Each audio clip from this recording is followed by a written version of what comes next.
Assalamualaikum warahmatullahi wabarakatuh. Alhamdulillah, salatu wassalamu ala rasulillah, la hawla wa la quwata illa billah. Alhamdulillah, kita masih diberikan banyak kenikmatan oleh Allah, di mana kenikmatan tersebut diberikan Allah secara cuma-cuma. Bahkan sebelum kita meminta segala sesuatu, Allah sudah memberikan banyak.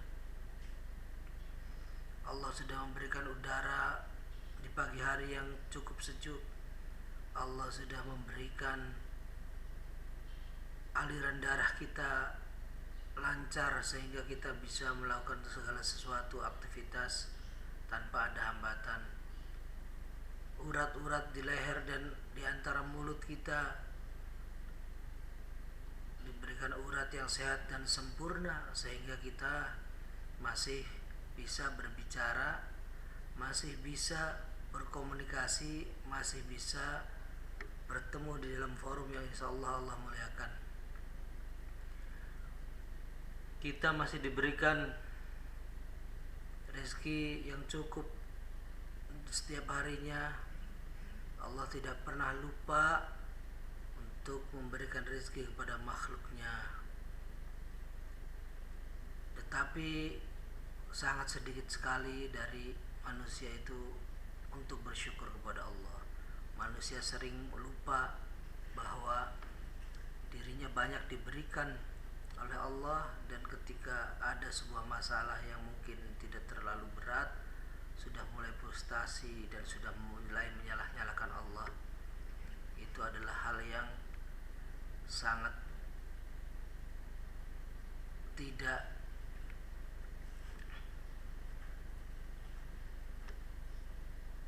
layak dilakukan oleh seorang manusia, karena Allah itu sebagai Tuhan kita, sebagai pencipta kita, sudah banyak sekali memberikan segala sesuatu. Sudah banyak sekali. Kita makan masih enak gitu ya. Kita tidur masih pulas. Kita jalan kaki masih kuat. Kita melakukan aktivitas apapun masih sehat. Itu masih diberikan banyak nikmat oleh Allah tanpa kita memintanya, tapi Allah sudah berikan. Tapi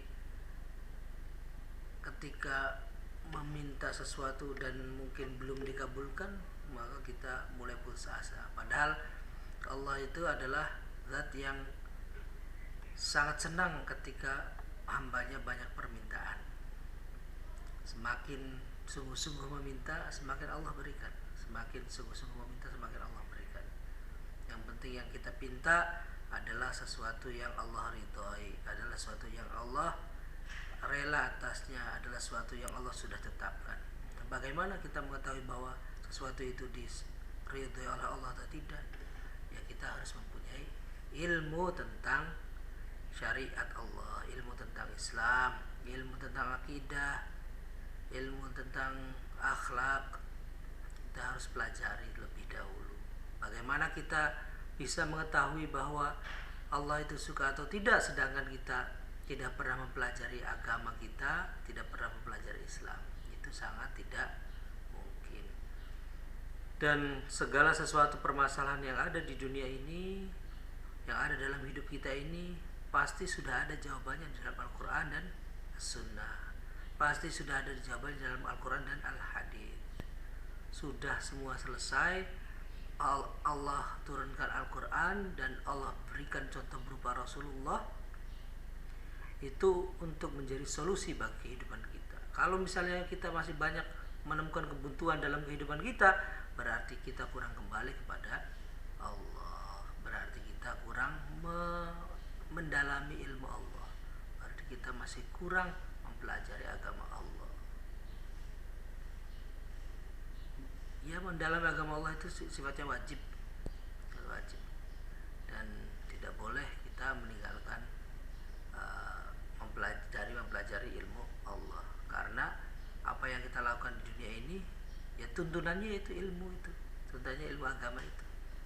Kalau ilmu yang akan dipelajari berikutnya ini berupa ilmu komputer dan jaringan dasar, yaitu sifatnya kita mengendalikan benda mati gitu ya, mengendalikan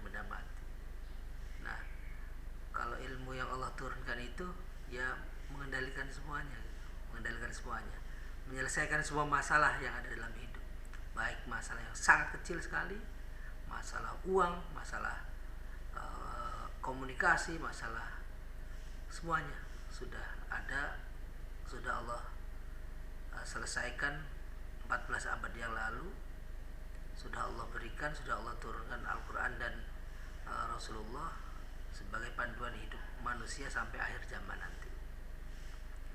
Mungkin itu ya sebagai motivasi awal. Semoga kalian bisa mengambil pelajaran darinya. Mudah-mudahan ini adalah sesuatu yang bermanfaat bagi kalian,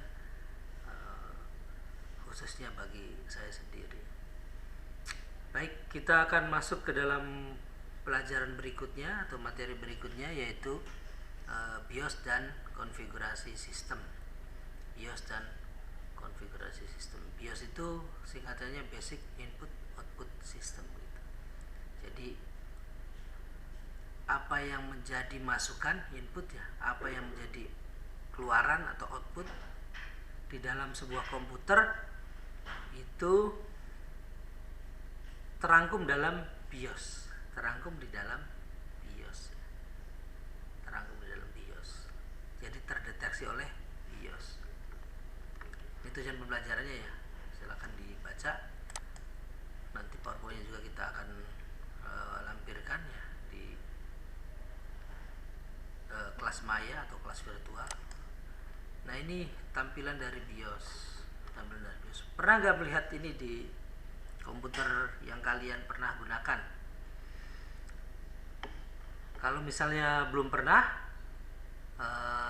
ya memang ada cara khusus gitu, ada cara khusus agar komputer itu masuk ke dalam tampilan seperti ini, masuk ke dalam tampilan BIOS seperti ini. Ada cara khusus. Jadi ketika komputer dinyalakan pertama kan layarnya hitam ya, tit gitu, biasanya bunyi bip bip, bunyi bip seperti itu. Kemudian tampilan layar hitam. Nah, kemudian nanti ditekan tombol del pada keyboard, del atau delete pada keyboard gitu. Sambil ditekan dan tekan gitu, agar sebenarnya tekannya cukup satu kali, tapi agar tidak terlewat momennya maka bisa ditekan berulang-ulang, delete atau ditahan terus delete gitu kan. Nah, nanti baru muncul ke sini. Ini BIOS yang versi agak lama ya. Nanti ada versi berikutnya, nah yang seperti ini gitu.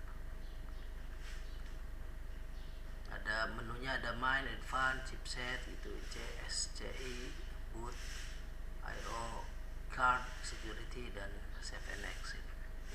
Ini BIOS yang lebih baru ya, BIOS yang lebih baru.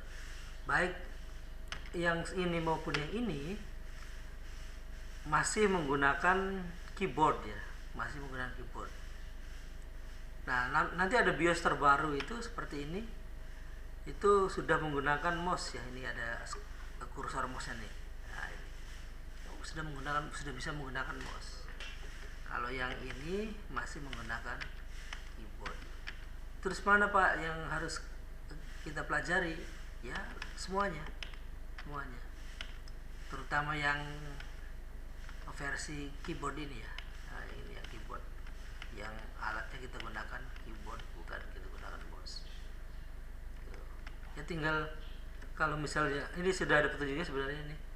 Kalau misalnya mau milih ke samping kanan, samping kiri, bisa gunakan tombol panah yang ada pada keyboard. Kalau misalnya dari atas ke bawah sini, gunakan panah atas bawah. Kalau misalnya memilih, tinggal enter gitu kan. Memilih.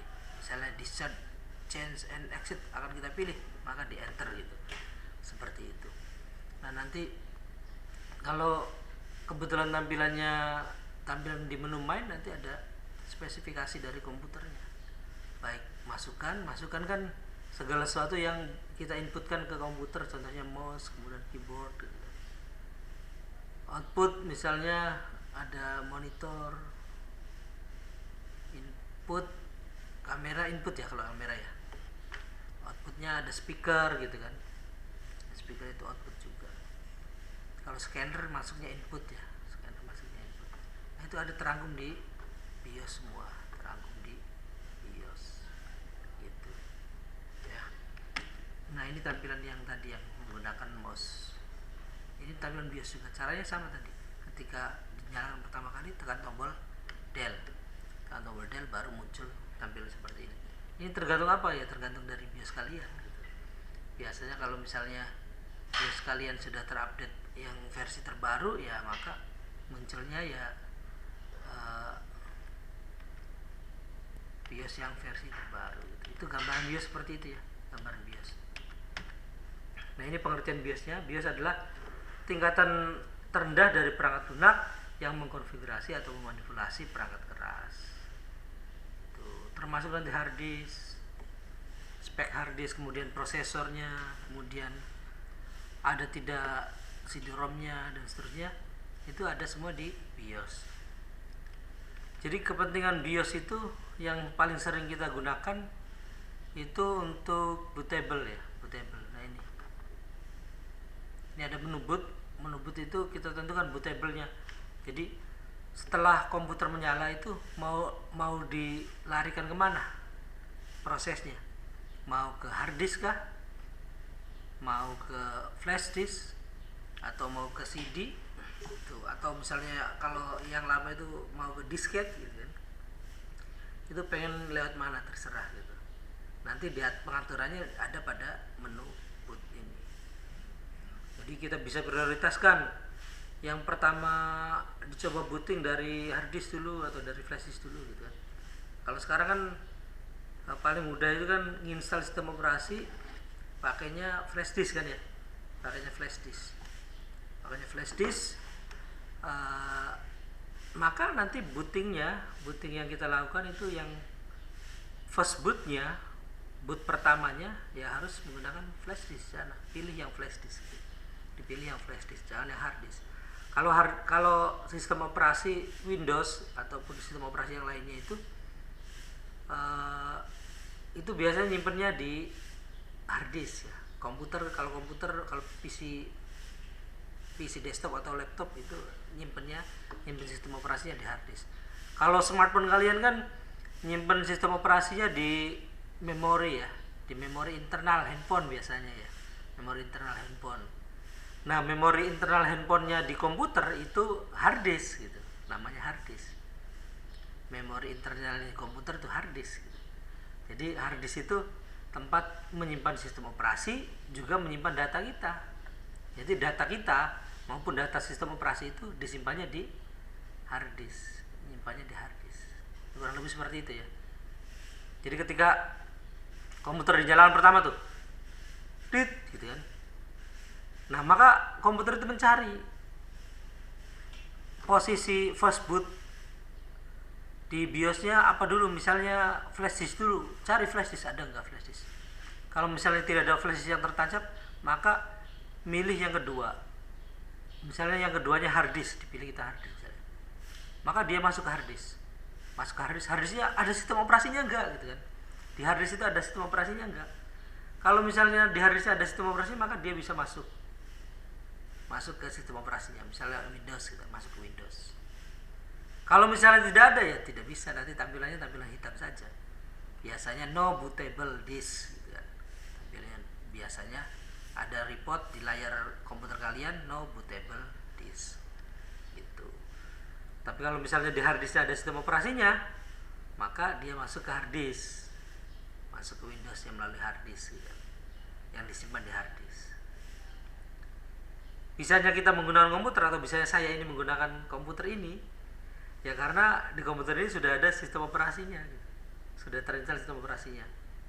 Terus sistem operasi ya belum bisa digunakan kalau tidak ada aplikasi. Itu urutannya kan gitu. Ada sistem operasi gitu. Oh sorry, dari perangkat kerasnya dulu, dari komputernya dulu. Ada komputer. Nah, komputer bisa langsung digunakan tidak? Ya tidak. Harus ada apanya? Harus ada sistem operasi. Ingat baik-baik ya ini ya. Komputer bisa digunakan belum? Belum. Harus ada apa? Harus ada sistem operasi. Sistem operasi itu berupa perangkat keras atau perangkat lunak? Perangkat lunak. Sistem operasi itu perangkat lunak. Kalau komputer perangkat keras atau lunak? Komputer perangkat keras. Saya Saya ulangi ya, perangkat keras dulu, harus ada perangkat keras berupa komputer atau PC, desktop atau laptop. Sudah bisa digunakan? Belum bisa, harus terinstall softwarenya. Software apa dulu? Yang pertama yang harus diinstal, sistem operasi. Setelah diinstal sistem operasi, sudah bisa digunakan? Ya belum bisa maksimal penggunaannya, harus diinstal aplikasi. Nah saya ini misalnya ini menggunakan PowerPoint saya ya, menggunakan PowerPoint. Maka sebelum diinstal PowerPoint-nya ya maka tidak ada PowerPoint-nya gitu. Harus diinstal dulu PowerPoint-nya baru bisa digunakan. Gitu ya. Contoh yang lain, aplikasi yang lain misalnya, nah ini ada audio control, ada Microsoft Access, ada Google Chrome, ada WhatsApp gitu kan, banyak ya. Ada Office-nya macam-macam ya, ada Excel, ada Word, ada macam-macam lah gitu kan, ada Skype dan seterusnya. Itu aplikasi itu nempelnya di mana? Di sistem operasi. Aplikasi itu terinstall di sistem operasi gitu ya.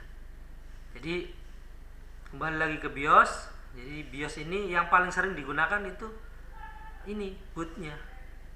Jadi ketika biasanya keperluannya untuk awal kali install sistem operasi, misalnya install sistem operasi lewat flash disk ya. Flash disk ditaruh di prioritas paling tinggi, di first boot gitu, di first boot pertama, booting pertama gitu, di booting pertama. Jadi ketika komputer dinyalakan, kemudian ada prosedur tertentu, kemudian masuk ke flash disk gitu. Masuk flash disk. Flash disknya masuk, ada apa di flash disk? Ada mentahannya sistem operasi, ada masternya sistem operasi.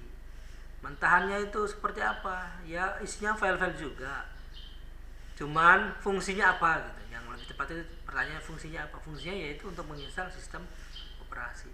Sistem operasi di komputer yang tadinya nggak ada atau yang tadinya misalnya rusak, yang tadinya lambat dan seterusnya, pengen diinstal lagi, maka harus ada masternya.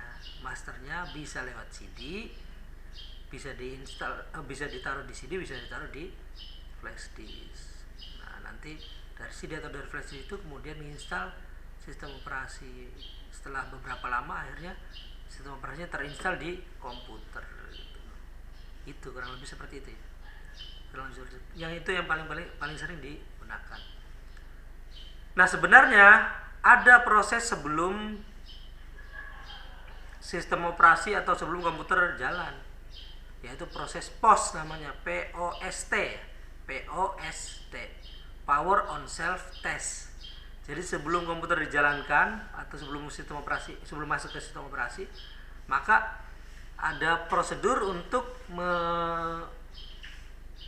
memeriksa hardware yang ada di komputernya itu bermasalah tidak. Kalau misalnya bermasalah, maka muncul nanti reportnya, misalnya no keyboard detected, misalnya tidak ada keyboard yang terdeteksi misalnya. Kemudian misalnya no system operation, no operating system ya, no operating system gitu kan, bukan system operation ya. Sistem operasi itu bahasa Indonesia. Kalau bahasa Inggris operating system. No operating system berarti komputer tersebut tidak ada sistem operasinya. Berarti harus diapakan? Harus diinstal sistem operasinya. Atau kenapa misalnya? Ya bisa jadi sistem operasinya rusak, atau bisa jadi hard disknya juga rusak gitu kan. Atau nanti muncul ada hard disk error dan seterusnya. Itu ada prosedur sendiri untuk memeriksa dirinya sendiri. Namanya POS. Power on Self Test, itu namanya POS. Itu ya, itu sebelum masuk ke sistem operasi. Nah sekarang pembahasan BIOS itu ya sebenarnya ya hanya BIOS itu ya seperti ini. Kemudian dia itu menampilkan spesifikasi dari komputer tersebut, dari prosesornya berapa, RAM-nya berapa, hard disknya berapa, ada di sini, ada di BIOS. Tapi BIOS itu biasanya lebih detail ya, lebih detail. Oke, selanjutnya, nah ini nanti kalian baca-baca ya, ini sudah kita posting di kelas ini, kelas maya ya. Nanti kalian baca-baca silahkan. Kalau misalnya setelah kalian membaca atau setelah mendengarkan video ini kalian ada masalah atau ada yang bertanya, silahkan ditulis di kolom komentar ya. Tulis kolom komentar, ditanyakan, atau misalnya japri dulu ke saya, tapi sebaiknya di kolom komentar aja, sebaiknya di kolom komentar aja ya. Oke, mungkin itu. Terima kasih, mohon maaf dari saya apabila banyak kesalahan atau kekurangan. Mudah-mudahan kalian selalu diberi keberkahan, kemudian kesehariannya selalu dalam koridor ibadah kepada Allah. Walafu minkum, mohon maaf dari saya. Assalamualaikum warahmatullahi wabarakatuh.